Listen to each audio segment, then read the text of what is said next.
The leaders of the big banks had a message for Congress earlier this week. Take a closer look at leveraged lending and student lending, which are growing rapidly.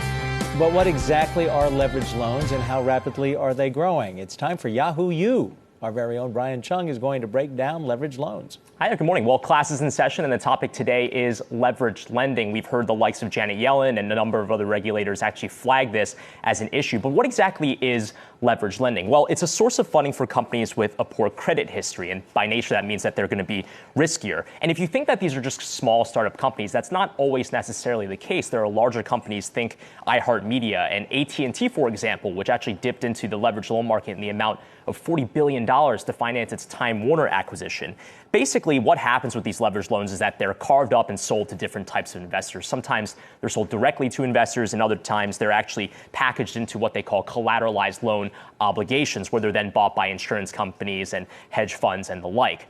Now, why is this such a hot field right now? Well, it has a little bit something to do with the Federal Reserve and its interest rates. So obviously, we saw at the end of 2017 and in 2018 that the Fed actually ratcheted up interest rates. Now, with leveraged loans and for collateralized loan obligations, they're floating rate instruments, which means that when the Fed is actually increasing interest rates, it makes it more attractive to get into these types of instruments as a hedge to what could possibly be coming ahead as the yield curve flattens, for example.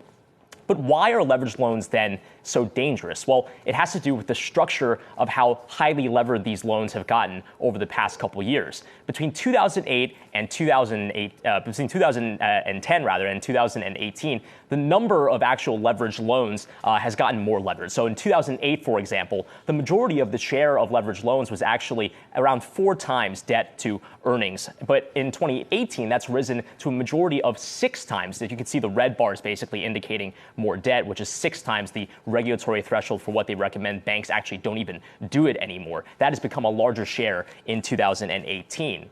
Now, the other issue that makes leveraged loans so dangerous is the fact that they're structured as what they call covenant light.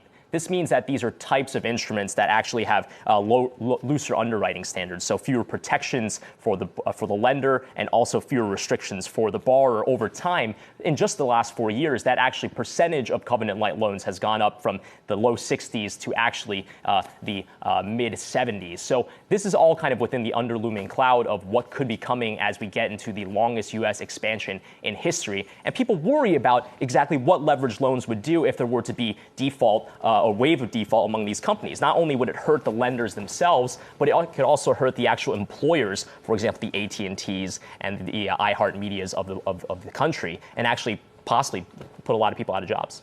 Well, we had Sheila Bair just the other day saying that's the real threat from these things, that is, the companies can't pay the obligations they have, that they would start laying people off. But when you said the underwriting standards have been loosened, it sounds very much like a replay, not perhaps on the scale of what we saw going into 2008 with subprime mortgages and the bundling of those into different kind of investment vehicles. Right. Well, the challenge is, who is actually holding these loans? And the problem is that in this case, unlike in 2008 where it was the banks themselves, we actually really don't know. Leveraged loans are being underwritten by the banks, but they're then carved up, as I mentioned, to institutional investors, and they're sold to hedge funds and insurance funds. Those are all unregulated industries that the Federal Reserve, the FDIC, the OCC can't see.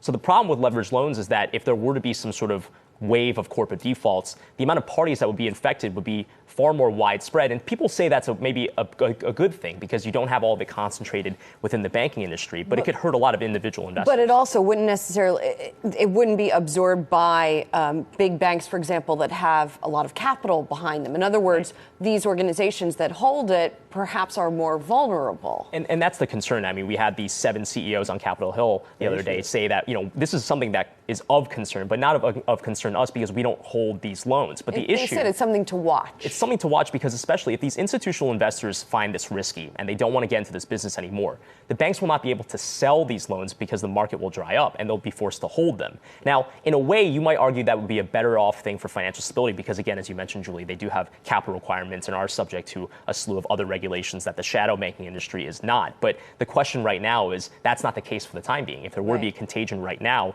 it would hurt a lot of unregulated industries.